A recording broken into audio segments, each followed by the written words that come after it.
Hello friends, welcome to my channel Vigyani ma'am. Friends, मु भाबुची आपण माने समस्ते बहुत भलरे थिबे।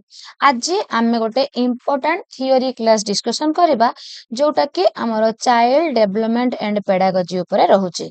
चाइल्ड डेवलपमेंट एंड पेडागोजी रो आपण मानकर जो यूनिट 2 रहूची, यूनिट 2 रे गोटे पॉइंट रहिची learning as meaning making knowledge and construction, जोटा कि आपणकर अर्थ प्रस्तुति भाबे शिक्षण। अर्थ प्रस्तुति शिक्षण आगुरु आमे जते बेले एमसीक्यू क्लास करथिले मते बहुत जन क्वेश्चन करथिले। अर्थ प्रस्तुति शिक्षण कोन? अर्थ प्रस्तुति शिक्षण विषय रे भल भाबरे आज आमे पढिबा। एंड हमर रहूची जो ज्ञान संरचना, ज्ञान संगठनवाद, सामाजिक संगठनवाद, जोटा कि हमर भाईगोड्स की थियोरी। आउ गोटे रहूची हमर इंपोर्टेंट क्लास जोटा कि आपण माने सुनिथिबे 5P प्लान। 5E प्लान, से 5E प्लान टा बहुत इंपोर्टेंट रहूची आपणकर ओटीटी हला कि आपण जत्ते टाइप रे कॉम्पिटिटिव एग्जाम रहूची सबुरा 5P प्लान रहूची। तो आपण मानकर मध्य अर्थ प्रस्तुति शिक्षण रो यूनिट 2 रे रहूची 5P प्लान। आज आमे डिस्कशन करबा। तो फ्रेंड्स, जदि आपण मानको वीडियो भलो लागे लाइक शेयर कमेंट करबा को आदु भी भूलिबे नै। चैनल नुआ थिले जदि सब्सक्राइब करूचंती मोर प्रत्येक वीडियो आपनक पाखरे प्रथमे पहुंचबो। तो फ्रेंड्स, मु आपण मानको कहिची जे प्रति थियोरी क्लास परे मु ए थियोरी रिलेटेड आपण मानक पई एमसीक्यू नै के आसीबी। तो चाइल्ड डेवलपमेंट एंड पेडागोजी रो यूनिट 1 रो दुईटी थियोरी क्लास, यूनिट 2 रो गोटे थियोरी क्लास ऑलरेडी मु अपलोड करि सारिची एंड एमसीक्यू मध्ये अपलोड करिची। जदि आपनकर आवश्यक आपण माने मो चैनल देखि परिबे। Let's start. अर्थ प्रस्तुति भाबे शिक्षण। शिक्षार्थी माने सेमानंकर स्वाभाविक सामर्थ्य को सुसंगठित करी निज ज्ञान को परिवर्धित करिबा पई चेष्टा करथांती। पिला माने सबु बेले सेमानंकर जो सामर्थ्य रहिची सेमाने जहा करिबा पई सक्षम ताकुई सेई नॉलेज टाकू जेतिकी पई सेमाने सक्षम ताकुई सेमाने अप्लाई करिकी तांकर ज्ञान को बढ़ेई थांती। जेमिति कि आपण मानको मो कहि रखे, आपण माने जत्ते बेले गोटे क्लास करिबा पई जाउचंती आपण स्टार्टिंग रे आपणकर मोटिवेशनल वर्क करंती कि नाही, तो सेते बेले आपण पिला मानको तांकर पूर्व ज्ञान परीक्षा करि थांती ना नाही। आपणकर क्वेश्चन आसे को स्टेज रे आपण टीचिंग देला बेले पूर्व ज्ञान परीक्षा करि थांती। एमिति क्वेश्चन आसीची प्रीवियस ईयर रे पूर्व ज्ञान परीक्षा आपण उपक्रम स्टेज रे करंती। तो पिला माने तांकर पूर्व ज्ञान परीक्षा आपण माने कला परे तांकर स्वाभाविक सामर्थ्य को आपण माने जानि पारंती। सेई सामर्थ्य को नेई सेमानकर ज्ञान को सेमाने परिवर्धित करिवा पई चेष्टा करंती। एहा छडा चारि पाखरे थिबा भौतिक सामाजिक परिवेश एवं हातरे थिबा कार्यभार सह संपर्क रक्षा करी निज शक्तिर विकास करिथांती। तो कोन कहला, पिलार पूर्व ज्ञान सहित आपण कोन जोड़िबे, आपण पिला को कार्यभार देबे, एक्टिविटी देबे। पिला को जेते अधिक शिक्षण कार्य जेते अधिक एक्टिविटी देबे तार होची नॉलेज ता सेते अधिक मेकिंग हेई पारिबो। आपण जेते तार परिवेशरू तार भौतिक परिवेश हला कि सामाजिक परिवेश हला सेथिरु आनी कि जो आपण माने टीएलएम यूज करिकी जो टीएलएम गुडी को बनै कि जो पिला मानन को दउचंती ता द्वारा पिलार अधिक नॉलेज आसी थाए। तो पूर्व उप एकक गुडी कर पिला माने सिखिबा एडा छाडंतु जोडा आपण मानक पई आवश्यक को सेई कथाटी कहूची। तापर देखिबा अर्थ प्रस्तुति शिक्षण रो श्रेणी गृहर परिस्थिति दुईटी मु आपण मानक कहूची। धरंतु एठी देइची प्रशांत बाबू, धरंतु आपण सप्तम श्रेणी रे विज्ञान पढ़ांती, आपण सप्तम श्रेणी रे विज्ञान पढ़ांती। फूलर विभिन्न अंश विषय रे धारणा दबा समय प्रथमे आपण समस्त शिक्षार्थी को दल रे भाग कर देबे, कलाकार रे बसैबे, समस्त को कहिबे आलोचना करी मंदार फूल और गोलाप फूलर ता भितरे थिबा सामंजस्य और पार्थक्य को लेख। तो शिक्षार्थी माने कौन करिवे, दल रे आलोचना करिवे, आलोचना करके लेखिबे, तापरे लेखा को सेमाने ग्रुप वाइज आपनक पाखरे उपस्थापन करिवे। कौन उपस्थापन कले ना मंदार फूल 5 पाखुड़ा विशिष्ट, केतेक मंदार फूलर अनेक पाखुड़ा अछि, गोलाप फूलर बहुत पाखुड़ा, मंदार फूल नाली रंगर थाए।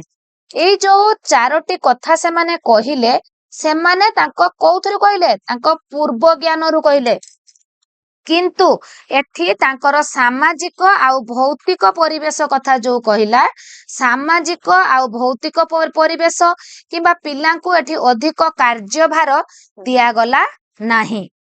देन देखिबा सेकेंड परिस्थिति रे आपण जेतेबेले पिलांकु एई जो फूल विषय रे धारणा देबे, आपण कौन कले ना नाली रंगर 5 पाखुड़ा विशिष्ट गोटे मंदार फूल आउ नाली रंगर बहु पाखुड़ा विशिष्ट गोटे गोलाप फूल प्रति दल को फूल देकी सेमानंकु कहिले जे तुमे दल भितरे डिस्कशन कर कौन सामंजस्य कौन पार्थक्य देखुच। फ्रेंड्स एटा अधिक निश्चय पिला मानक पई वास्तव आ दीर्घस्थायी होबो कि नाही नॉलेजटा।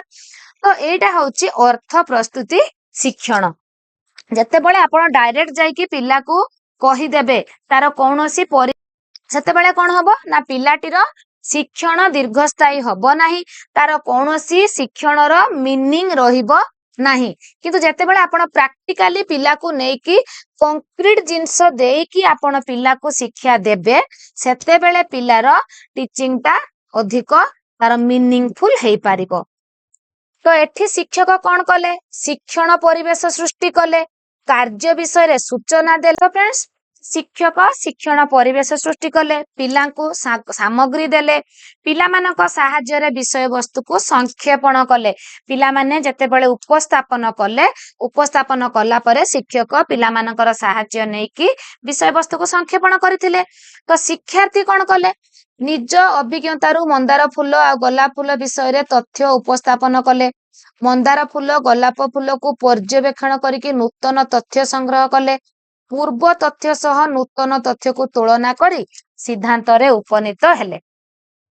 तो प्रथमे से माने जहा करथिले द्वितीय रे जहा कले, तो द्वितीयटार से पर्यवेक्षण करके नूतन तथ्य संग्रह करथिले, किंतु प्रथमटार निज अभिज्ञता बा पूर्व अभिज्ञतारू कार्य करथिले। तापरे आमे देखिबा पिला मान एई जो परिस्थिति पिला मानकर शिखिबा प्रणाली किपरि थिला ना पिला मानक आगरे प्रासंगिक समस्या उपस्थापन करा गला, पिला माने समस्या को बुझिले, तांकर किछि अभिज्ञता थिला, से माने मंदार फूल गोलाप फूल विषय रे पूर्वरु किछि अभिज्ञता निश्चय थिला, सही समस्या समाधान पाई परे पर्यवेक्षण परीक्षण करी नूतन अभिज्ञता परे से माने डायरेक्ट फूल को देखिले, पर्यवेक्षण परीक्षण करके नूतन अभिज्ञता पाइले, पूर्व अभिज्ञता को नूतन अभिज्ञता सह जोड़ी सिद्धांत रे उपनीत हेले।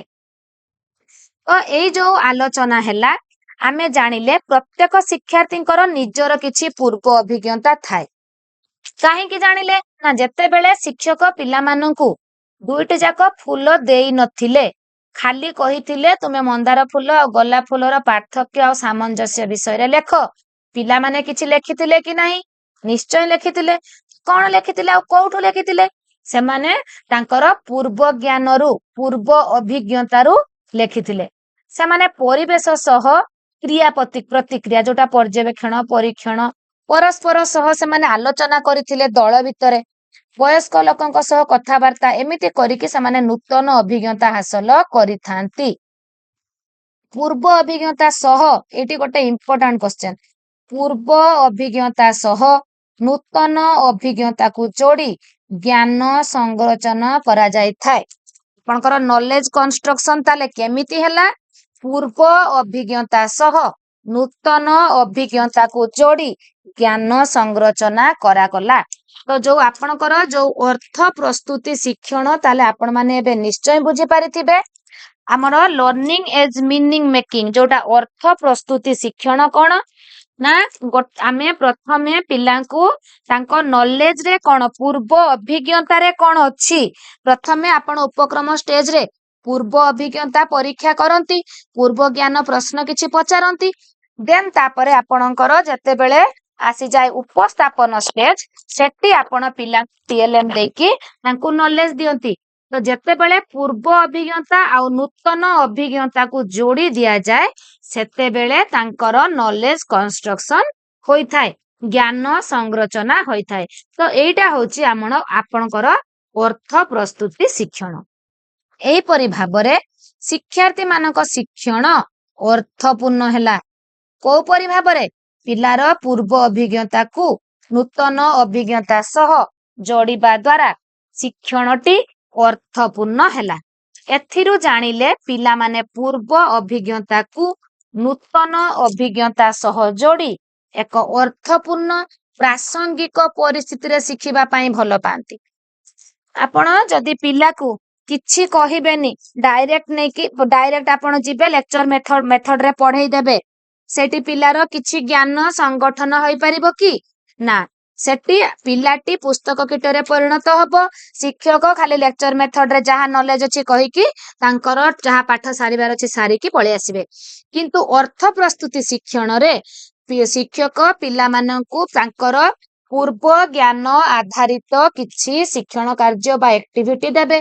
पूर्व ज्ञान तांकर केते बाट जाय जाउची जानिला परे तांकु प्रैक्टिकल जिंस बा कंक्रीट जिंस देकी तांको भितरे नुआ ज्ञान जोड़िबे। तो एटा होची आपणकर कंप्लीट अर्थ प्रस्तुति शिक्षण। तो फ्रेंड्स आपण माने जते बेले भी क्लासरूम रो जो हमर एबेर जो बही फ्रेमिंग करा जायछि पिला मानक पई सब बेले स्टार्टिंग रो थिबो किछि एमिति प्रश्न से टॉपिक रिलेटेड जहा कि पिला कोन जानिछि लेखिबो बा कहिबो तापरे जाइकी आपण माने ताकू नुआ ज्ञान देबे। तो आपणकर एबेर जो स्कूल रो सब बुक गुडिको सब सही अर्थ प्रस्तुति शिक्षण बेस्ड हेछि जोटा कि पूर्व अभिज्ञता सह नूतन अभिज्ञता को जोड़ा जाउछि। देन देखिबा हमर अर्थ प्रस्तुति शिक्षण अतीत वर्तमान और भविष्यत शिक्षण उपरे गुरुत्व दिए। तो अर्थ प्रस्तुति शिक्षण जो कहिला अतीत वर्तमान और भविष्यत उपरे गुरुत्व दिए सेटा कोन कहिला ना जोटा पिलार पूर्व ज्ञान कथा कहिले तो सेटा निश्चय अतीत कि नहीं, निश्चय अतीत। तापरे जते बेले आपण वर्तमान कथा कहिला वर्तमान रे जते बेले आपण ताकू जो सेठी टीचर जो मंदार फूल और गोलाप फूल देले तो सेतेले वर्तमान रो सिचुएशन रे से कोन देखिला सेटा को लेखिला। तापरे सेटा को भविष्यत रे केमिति काम रे लगेई हबो ताकू मध्य संक्षेपण करा जाए। तो एटा होची अर्थ प्रस्तुति शिक्षण।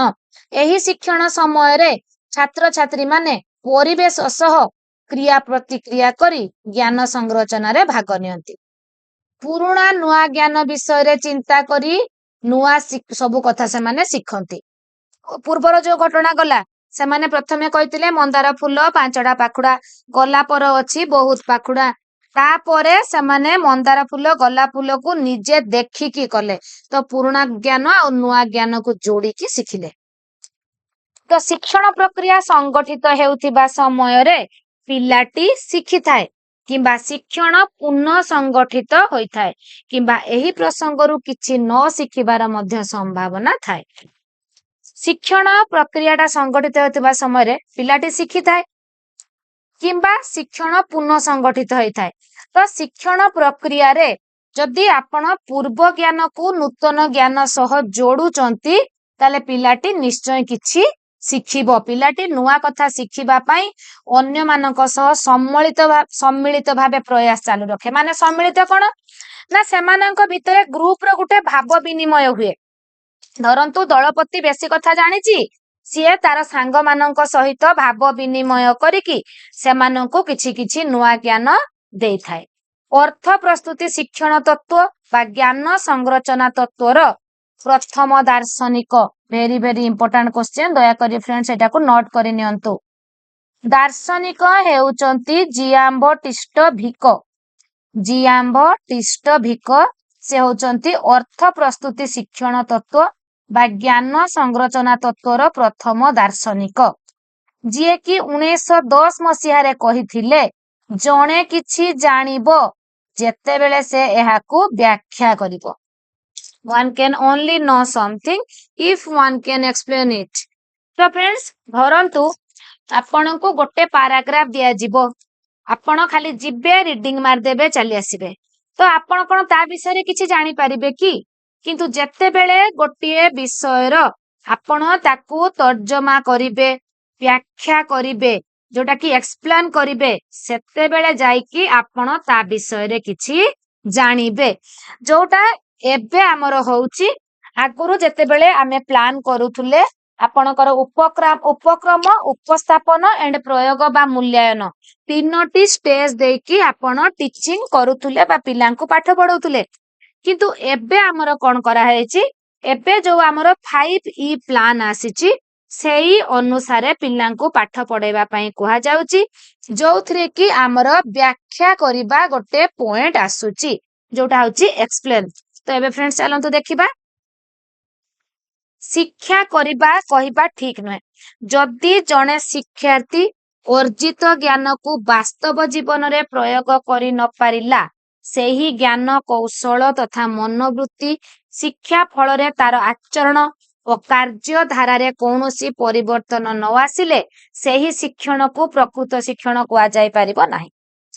ତ ଆପଣ ମାନଙ୍କୁ ଏଇଠି ଗୋଟେ କଥା କହି ରଖେ, ଯଦି ପିଲାଟି ଯୋଉ ଜ୍ଞାନ ସିଏ ଆହରଣ କଲା, ଧରନ୍ତୁ ଗୋଟିଏ ପିଲା ଆପଣଙ୍କର ଏକ୍ସାମରେ 100ରୁ 90 ମାର୍କ ରଖିଦେଲା, କିନ୍ତୁ ବାସ୍ତବ ଜୀବନରେ ତାକୁ ସିଏ ପ୍ରୟୋଗ କରିପାରିଲା ନାହିଁ, ସେଇ ଜ୍ଞାନ କୌଶଳ ମନୋବୃତ୍ତି ଶିକ୍ଷା ଫଳରେ ତାର ଆଚରଣ ଆଉ କାର୍ଯ୍ୟଧାରାରେ କୌଣସି ପରିବର୍ତ୍ତନ ହେଲାନି, ତାହେଲେ ତାକୁ ପ୍ରକୃତ ଶିକ୍ଷଣ ବୋଲି ଆମେ କହିପାରିବା ନାହିଁ।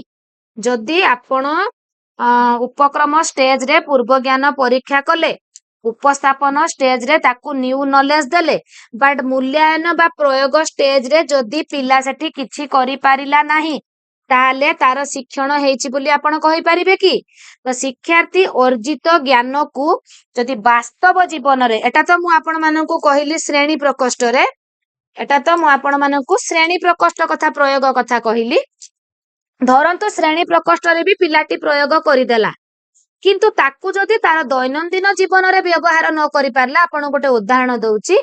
ଧରନ୍ତୁ ଆପଣ ପିଲାଟିକୁ ଯୋଗ ଶିଖେଇଲେ, 2 + 5 = 7, 3 + 4 = 7, 2 + 2 = 4। ଆପଣ ପିଲାଟିକୁ କ୍ଲାସରେ ଭଲ ଭାବେ ଶିଖେଇଲେ, ପିଲାଟି ଆପଣଙ୍କ ପାଖରେ ପ୍ରୟୋଗ ବା ମୂଲ୍ୟାୟନ ସମୟରେ ମଧ୍ୟ କରିଦେଲା, କିନ୍ତୁ ତା ପରଦିନ ଯଦି ତା ବାପା ତାକୁ ଦୋକାନ ପଠେଇଲେ, ଗଲୁ ଏତିକି ଟଙ୍କା ନେଇକି ଏତିକିଟା ଚକୋଲେଟ ଆଣିବୁ, ଯଦି ସିଏ ତାକୁ ବାସ୍ତବ ଜୀବନରେ ବା ଦୈନନ୍ଦିନ ଜୀବନରେ ପ୍ରୟୋଗ କରି ନ ପାରିଲା, ତାହେଲେ ତାର ପ୍ରକୃତ ଶିକ୍ଷଣ ବୋଲି ତାକୁ ଆମେ କହିପାରିବା ନାହିଁ। କହିପାରିବା ନାହିଁ। ଆଉ ଗୋଟେ କଥା ରହିଲା, ଶିକ୍ଷଣ ଫଳରେ ଶିକ୍ଷାର୍ଥୀର ଆଚରଣରେ ଉନ୍ନତି ହୋଇଥାଏ। ଫ୍ରେଣ୍ଡସ୍, ଏଇଟା ମୁଁ ଆମର ଏଇ ଯୋଉ ୟୁନିଟ 2 ର ଯୋଉ ପାର୍ଟ 1 କ୍ଲାସଟା ମୁଁ ଅପଲୋଡ କରିଥିଲି ଲାଷ୍ଟ ଭିଡିଓରେ, ସେଇଥିରେ ଆଲୋଚନା କରିଥିଲେ। ଶିକ୍ଷାର୍ଥୀର ଆଚରଣରେ ପରିବର୍ତ୍ତନ ହେଉଛି ଶିକ୍ଷଣ, ଯାହା ଅପେକ୍ଷାକୃତ ସ୍ଥାୟୀ। ଆଚରଣରେ ଏହି ସ୍ଥାୟୀ ପରିବର୍ତ୍ତନ ଅନେକ ଶିକ୍ଷଣ ପ୍ରକ୍ରିୟା ଦ୍ୱାରା ସଂଗଠିତ ହୋଇଥାଏ। ତ ଏଇ ଯୋଉ ସ୍ଥାୟୀ ପରିବର୍ତ୍ତନ କୋଉ ଶିକ୍ଷଣ ପ୍ରକ୍ରିୟା? ଏକରେ ହଉଛି ଆପଣଙ୍କର ଯୋଉଟା ଏବେ ବୁଝେଇଲି ଅର୍ଥ ପ୍ରସ୍ତୁତି ଶିକ୍ଷଣ, ଦେନ୍ ହଉଛି ଜ୍ଞାନ ସଂରଚନା। ଜ୍ଞାନ ସଂରଚନା ବିଷୟରେ ଆମେ ପଢିବା, ଆହୁରି ଅର୍ଥ ପ୍ରସ୍ତୁତି ବିଷୟରେ ଆହୁରି ବହୁତ କଥା ଅଛି। ଆମେ ଟିକେ 5P ପ୍ଲାନ୍ କୁ ଯିବା। ଅର୍ଥ ପ୍ରସ୍ତୁତି ଶିକ୍ଷଣରେ ଗୁରୁତ୍ୱ ଦିଆଯାଉଥିବା ବିଷୟବସ୍ତୁ, ଗୋଟିଏ ହେଲା ଆପଣଙ୍କର ତଥ୍ୟ ସଂଗ୍ରହ, ଇନକ୍ୱାରି। ଅର୍ଥ ପ୍ରସ୍ତୁତି ଶିକ୍ଷଣରେ ଶିକ୍ଷାର୍ଥୀକୁ ଶିଖିବାକୁ ଥିବା ବିଷୟବସ୍ତୁ ପାଇଁ ଆବଶ୍ୟକ ତଥ୍ୟ ସଂଗ୍ରହ କରିବାକୁ ଉତ୍ସାହିତ କରାଯାଏ। ଏହି ତଥ୍ୟ ଗୁଡିକୁ ବିଭିନ୍ନ କ୍ଷେତ୍ରରୁ ଶିକ୍ଷାର୍ଥୀ ସଂଗ୍ରହ କରି ଏକତ୍ରିତ କରି ସମସ୍ୟା ସମାଧାନର ବାଟ ଖୋଜେ। ତ ପିଲାକୁ ଅର୍ଥ ପ୍ରସ୍ତୁତି ଶିକ୍ଷଣରେ କେବଳ ଯାଇକି ଆପଣ ଯୋଉ ପଢେଇ ଦେଇକି ଚାଲି ଆସିବେ ସେୟା ନୁହେଁ, ତାକୁ ନ୍ୟୁ ନଲେଜ ର ଇନକ୍ୱାରି କରିବାକୁ ତାକୁ ମୋଟିଭେଟ କରାଯାଏ, ତଥ୍ୟ ସଂଗ୍ରହ କରିବାକୁ ଉତ୍ସାହିତ କରାଯାଏ, ତଥ୍ୟ ସଂଗ୍ରହ ପାଇଁ ତାକୁ ଉତ୍ସାହିତ କରାଯାଏ। ଏହି ତଥ୍ୟ ଗୁଡିକୁ ସଂଗ୍ରହ କରିବ, ଖାଲି ସେୟା ନୁହେଁ, ସଂଗ୍ରହ କରିକି ରହିଗଲେ ହବନି, ତାକୁ ଏକତ୍ରିତ କରି ସମସ୍ୟା ସମାଧାନର ବାଟ ଖୋଜିବା ପାଇଁ ତାକୁ ଗୁରୁତ୍ୱ ଦିଆଯାଏ। ତ ଅର୍ଥ ପ୍ରସ୍ତୁତିର ଗୋଟିଏ ଗୁରୁତ୍ୱ ହେଲା ଇନକ୍ୱାରି।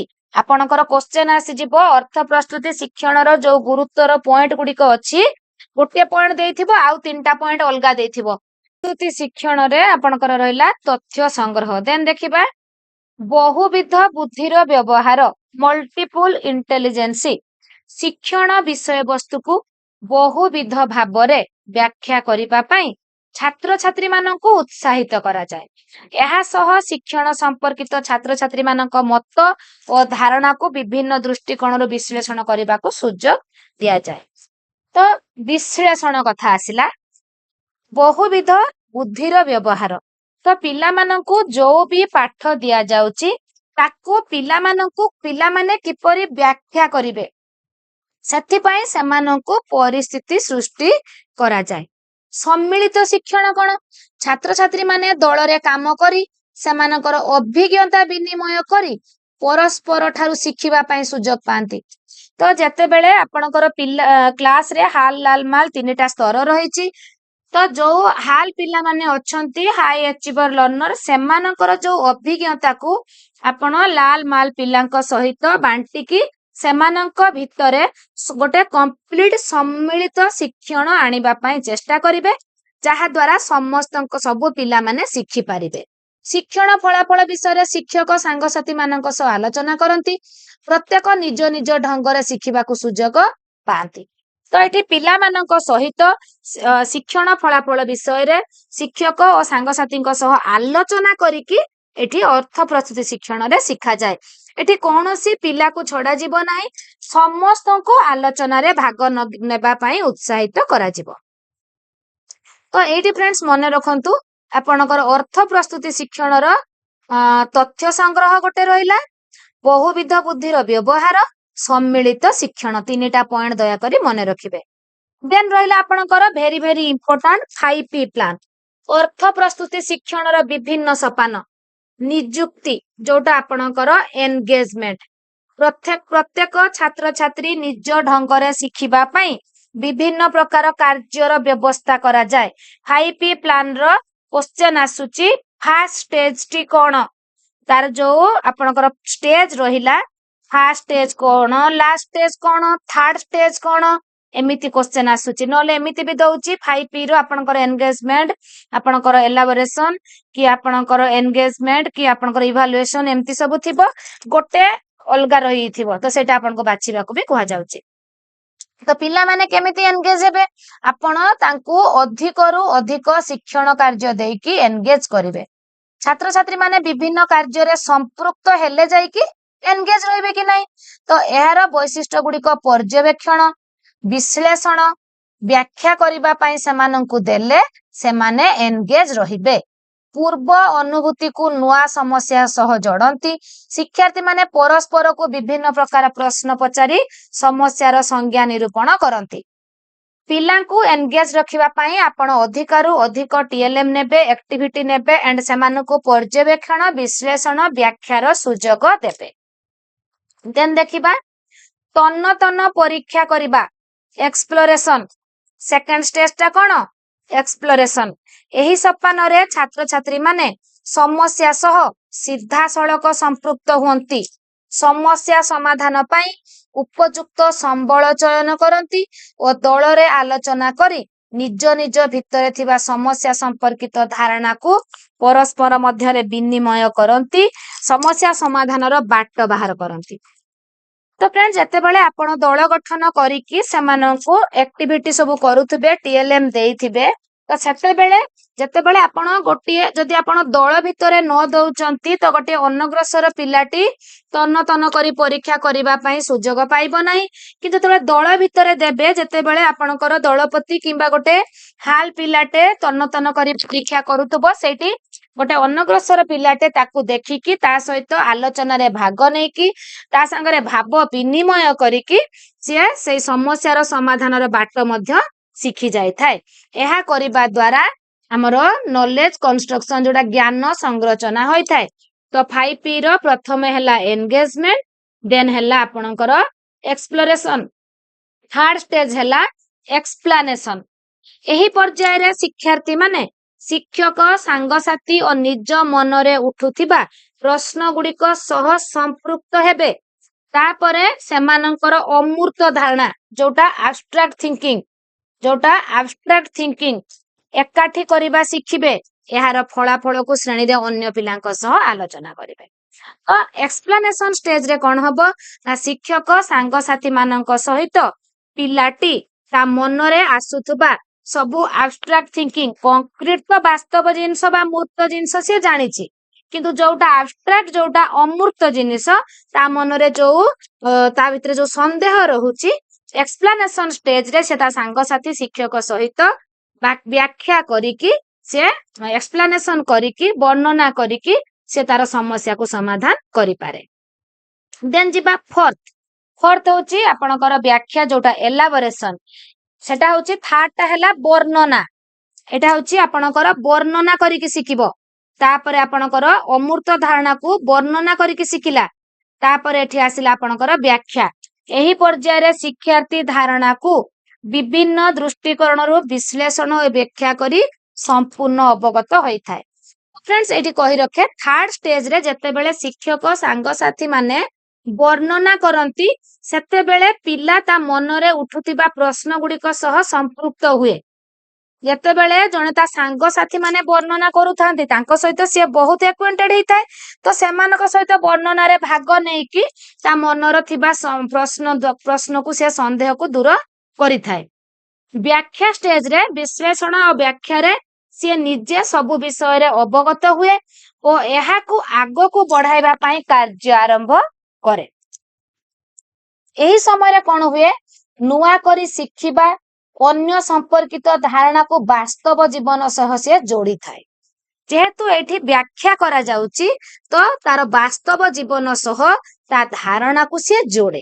क्वेश्चन आसीबो 5P प्लान रो को स्टेज रे पिला तार धारणा को वास्तव जीवन सह जोड़ी थाए आपणकर एलाबोरेशन बा व्याख्या स्टेज रे जोटा आपणकर को स्टेज फोर्थ स्टेज एटा होची फोर्थ स्टेज एंड लास्ट रे सब बेले थाए इवैल्यूएशन बा मूल्यांकन एही पर्याय रे शिक्षक पिला माननकु मूल्यांकन करिवार सुযোଗ पांती मूल्यांकन माध्यम रे पिलाटी निर्धारित धारणा को बुझी आहरण करिछि कि नाही जानि पारंती एही समय रे लब्ध ज्ञान प्रश्न दिया जाए पिला माननकु मूल्यांकन प्रश्न देकी तांकर होची जो कोन कोन माने तांको भितरे अचीव हेइछि कि नाही शिक्षक एठी जानिबा को पांती एटा होची 5P प्लान रो लास्ट स्टेज।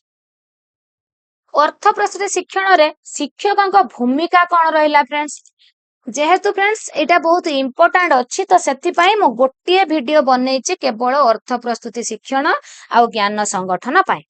तो अर्थ प्रस्तुति शिक्षण श्रेणी रे शिक्षकक भूमिका अत्यंत गुरुत्वपूर्ण तो एठी कोन हुए ना शिक्षार्थींकर विभिन्न कार्यावली और अनुभूति गुडी को संगठन करिवार दायित्व थाए शिक्षकंकर एहा व्यतीत से पिला मानकर ज्ञान संरचनार दायित्व मध्य नियंती। क्वेश्चन आसुची अर्थ प्रस्तुति शिक्षण रे शिक्षकंक भूमिका एई पॉइंट गुडी को देई दउची आपण मने रखिले जाई कि बाछिबे तो सेति पई कहि थाए प्रति लाइन रो प्रति वर्ड आपनक पई इंपोर्टेंट पिला मानकर शिक्षण पई बहुविध कार्यर व्यवस्था करंती से अग्रणी छात्र छात्री मानक पई समृद्ध कार्यावली रो व्यवस्था करिबा सह दुर्बल पिलांक पई प्रतिकार मूलक शिक्षण रो व्यवस्था करंती जो गुडी को म राउंड करूची सेई गुडी को मने रखंतु। एहा छडा पिला मानक ज्ञान संरचना पई विभिन्न समय रे सेमानक समस्या संपर्क रे आलोचना करी शिक्षण को त्वरान्वित करंती गोटे उपाय रे सब पिला शिखिबा संभव होई न थाए सेथि पई स्तर अनुसार विभिन्न प्रकार कौशल प्रयोग करी पिलांकु शिखा जाई थाए सब कार्य सुचारू रूपे करिबा पई शिक्षक पिला मानकर सहपाठी होई जांती। क्वेश्चन आसी जेबो अर्थ प्रस्तुति शिक्षण रे शिक्षक पिला मानकर कोन होई जांती आपनकर देई दबो होची धरंतु सहायक ना शिक्षक आ कोन कोन पॉइंट दे दबो तो मने रखिबे शिक्षक अर्थ प्रस्तुति शिक्षण रे पिला मानकर सहपाठी जोटा एबे हमर 2020 एनईपी 2020 अनुसार पीर लर्निंग पाई बेसी इंपोर्टेंस दिया जाउची सहपाठी शिक्षण व्यवस्था करा जाउची।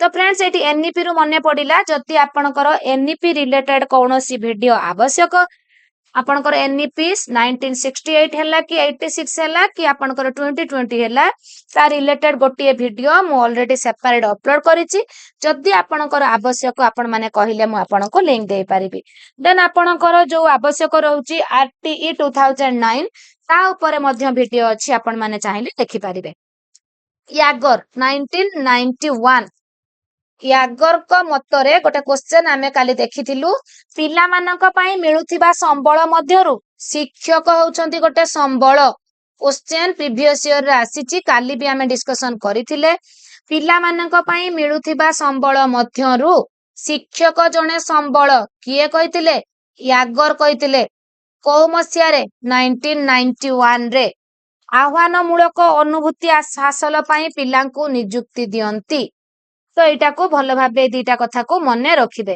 देन जिबा ज्ञान संगठन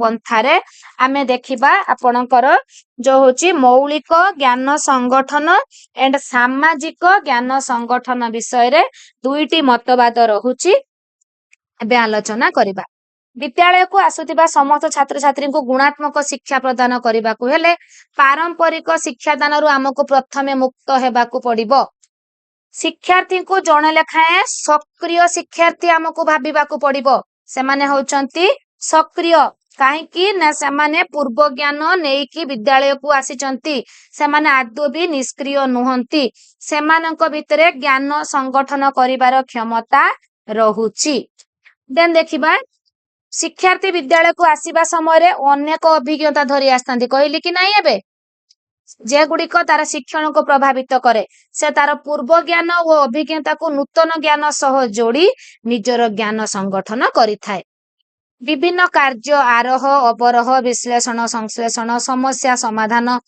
प्रकल्प परस्पर भाव विनिमय या द्वारा नूतन अभिज्ञता हासिल हुए अभिज्ञता हासिल माध्यम से निजर ज्ञान संगठन करे ज्ञान संगठन पंथा माध्यम शिक्षण केन्द्रिक शिक्षा उपरे गुरुत्व दिया जिबार आवश्यकता रही जो ज्ञान संगठन पिलार हबो जो 5P प्लान आमे एडॉप्ट करिबा तो एटा शिक्षण केन्द्रिक शिक्षा हेबा आवश्यक जोटा आपनकर लर्निंग सेंटर्ड अप्रोच हमर सेपरेट थ्योरी क्लास मु आपन मानक पई करिथिली जोटा आपनकर teacher centred child centred and learning centred approach जोटा की गला आउ जो दुईटा आपनकर एक्टिविटी बेस्ड एंड आपनकर रहुची सब्जेक्ट बेस्ड सेपरेट थ्योरी आमे आलोचना ऑलरेडी करिचु ज्ञान संगठन रो पंथार मुख्य धारणा ज्ञान संगठन पंथार मत को समर्थन करूचंती को माने आपनकर हेला जीन पियाजेट भाइगड्सकी आपनकर ब्रूनर पोस्नर दया करी फ्रेंड्स ए चारि जन को ना को मने रखंतु ज्ञान संगठन पंथारे ए ना गुडी को आसी जिवो सेति पई सब बेले कुहे मत गुडी को आपण निश्चय मन रखिबे शिक्षार्थी सक्रिय होई निजर ज्ञान निर्माण करंती तो ए जो ज्ञान संगठन पंथार विभिन्न प्रकार संगठनवाद कोन कहछि मौलिक संगठनवाद आ सामाजिक संगठनवाद क्वेश्चन आसी जिवो दुई प्रकार संगठनवाद को गुड़िक मौलिक संगठनवाद सामाजिक संगठनवाद मौलिक संगठनवाद होची आपनकर भन ग्लासरफेल्ड सामाजिक संगठनवाद हैला भाइगड्सकी कहंती समाजरु ही पिला शिखि थाए सेति पई तांकर होची सामाजिक संगठनवाद भन ग्लासरफेल्ड कहउचंती से होउचंती मौलिक संगठनवादर प्रमुख प्रवक्ता जीन पियाजेट कर होची कोन बौद्धिक विकास तो फ्रेंड जीन पियाजेट को ऊपर मोर separate theory class and MCQ class अच्छी दया करी फ्रेंड सेगुडी को एग्जाम पूर्व निश्चय देखिबे काहे कि ना प्रीवियस ईयर क्वेश्चन रे देखिबे जीन पियाजेट को ऊपर क्वेश्चन तो निश्चय आसुची तो आपनकर ग्लासरफेल्ड कहउचंती विद्यार्थी सक्रिय अंशग्रहण करी ज्ञान निर्माण करे विद्यार्थी अंशग्रहण न कले कोन आपण ता ज्ञान निर्माण करि देबे कि ना विद्यार्थी सक्रिय हेबा निश्चय आवश्यक निजर अभिज्ञता को परिवेशर अभिज्ञता सह जोड़ी की अभिज्ञता रे परिवर्तन और पुनर्विन्यास करिथाए विद्यार्थी तार पूर्व ज्ञान को परिवेश सह जोड़ी नूतन ज्ञान आहरण करिथाए तो ये सामाजिक संगठनवाद कौन भाइगड्सकी कौन कहले ना विंश शताब्दी 60 और 70 दशक भाइगड्सकी केउ मनस्तत्वविद रुषियार मनस्तत्वविद मु कहि जतबेले पियाजेट को थ्योरी पढैतिली पियाजेट को मनस्तत्वविद सी होचंती स्विट्जरलैंड रो मनस्तत्वविद सामाजिक संगठनवाद तत्व लोकलोचन को आसीथिला का द्वारा भाइगड्सकी द्वारा भाइगड्सकी तीनोटी मुख्य धारणा होची क्वेश्चन आसुची एगुड़िक वास्तवता आपणकर ज्ञान तृतीय रे हला शिक्षण देन देखिबा वास्तवता कौन यह लोक मानकर विभिन्न कार्यकलाप सृष्टि होता है समाजर सदस्य माने मिसी पृथ्वीर विभिन्न कार्यकलाप को सृष्टि करिथांती तो वास्तवता होची फ्रेंड सब बेले मन रखंतु आपणकर रियलिटी वास्तव धारणा वास्तव समाजर वास्तव धारणारू पिला शिखी थाए समाजर कार्यकलाप पिला शिखी थाए तो को मनोविज्ञानी समाजरू शिखी थाए बोली कहिसंती भाइगड्सकी देन रहिला हमर ज्ञान एहा मध्य मनुष्यर सामाजिक सांस्कृतिक तथा अन्यान्य कार्यकलाप सृष्टि होइथाए मनुष्य माने परस्पर सह और परिवेश सह क्रिया प्रतिक्रिया करी विभिन्न प्रकार अर्थ सृष्टि करती तो भाइगड्सकी सब बेले समाज रहिबो सामाजिक सांस्कृतिक अन्यान्य कार्यकलाप मनुष्यर ज्ञान सृष्टि होता है मनुष्य परस्पर आ परिवेश सह क्रिया प्रतिक्रिया करी विभिन्न प्रकार अर्थ सृष्टि करिथाए वास्तवता ज्ञान पर आइला शिक्षण शिक्षण हेउची एक सामाजिक प्रक्रिया देखिले भाइगड्सकी कौन कहउचंती शिक्षण हेउची एक सामाजिक प्रक्रिया जहा व्यक्तिगत भावे निष्क्रिय परिस्थिति रे एवं बाह्य चापरे संभव होई न थाए भाइगड्सकी कहउचंती आपण जदि गोटे समाज को गोटे परिवेश को पिला को न नै कि गोटे निष्क्रिय परिस्थिति रे ताकू चाप देकी शिखाइबे तार शिक्षण संभव हबनी ताकू मुक्त परिवेश रे सामाजिक प्रक्रिया माध्यम रे से शिखिबो विद्यार्थी दलगत भावे सामाजिक कार्यकलाप रे अंश ग्रहण कले अर्थपूर्ण शिक्षण संभव होता से कहते सी समाजरू तार प्रैक्टिकल नॉलेज टा गेन करथाए भाइगड्सकी मत अनुजाई विद्यार्थीर बौद्धिक विकास सामाजिक सांस्कृतिक परिवेश सहित भाव विनिमय रे ही निर्भर करे सांग साथी शिक्षक अन्य मानक सहयोग रे एडजस्टमेंट प्रक्रिया रे अभिज्ञता आहरण करे और विभिन्न कौशल हासिल करे तो एटा होची भाइगड्सकी कथा तो संगठनवाद पंथारे शिक्षकक भूमिका कौन शिक्षक शिक्षार्थी संपर्क रे बुझिबे शिक्षण समय रे शिक्षक सहायता देबे शिक्षार्थी मानक सह मिसी विभिन्न प्रकार कार्य करिवे शिक्षक शिक्षार्थी मिलित आलोचना पई क्षेत्र प्रस्तुत करिवे काहे कि फ्रेंड्स मु एते बुझे कि पढौची ना या परे आमे ता रिलेटेड एमसीक्यू गुडिक करिबा जो गुडिक आपणकर एग्जाम रे आसीबार पॉसिबिलिटी रहूची शिक्षार्थी ज्ञान निर्माण करिबारे शिक्षक सहायक हेबे विषयगत ज्ञान और शिक्षादान शिक्षण कौशल रे शिक्षक निजर दक्षता वृद्धि करिवे पिला मानकु ज्ञान संगठन करने को प्रेरणा देबे स्व विश्लेषण आत्म समीक्षा आत्म प्रतिफलन आत्म सचेतनता सृष्टि करने सुजोग और परिवेश शिक्षार्थी को जगाई देबा उचित तो फ्रेंड्स आज आमे कंप्लीट डिस्कशन करले जोटा कि बहुत जन मते क्वेश्चन करिथिले आगुरु प्रीवियस क्लास रे अर्थ प्रस्तुति शिक्षण कोन आउ हमर ज्ञान संगठन कोन तो फ्रेंड्स मु भाबुची आपण मानकर संदेह दूर हो जाइथिबो जो माने भी चैनल ले नुवा अछंती जदी सब्सक्राइब करूचंती आपण को पाखरे एमिति वीडियो प्रथमे पहुंचीबो आज पई एतिकी नेक्स्ट देखा हबा ए रिलेटेड एमसीक्यू क्लास रे आज पई एतिकी टेक केयर।